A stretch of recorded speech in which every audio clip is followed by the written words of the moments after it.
Hello, welcome to Bell CB. Today I'm looking at a Galaxy DX-949. This is a tune-up report for Robert here in Florida with us.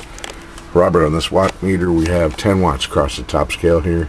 We're going to be coming in right in between the 4 and the 6, right about 5 watts.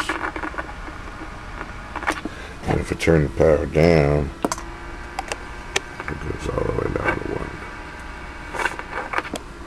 So we're going to put it back to 5. Now on the peak power meter, 50 watt slug, be reading power across the middle scale there. There's 30 and 20. Audio, check. Let's put that on peak reading. Audio, 1, 2, 3, 4, 5. Check. Audio, 1, 2. Audio, 1, 2, 3, 4, 5. Audio, check. And go sideband. Turn this down. Audio, 1, 2, 3, 4, 5. Audio, check. 1, 2, 3, 4, 5. Audio, check. Audio. Okay.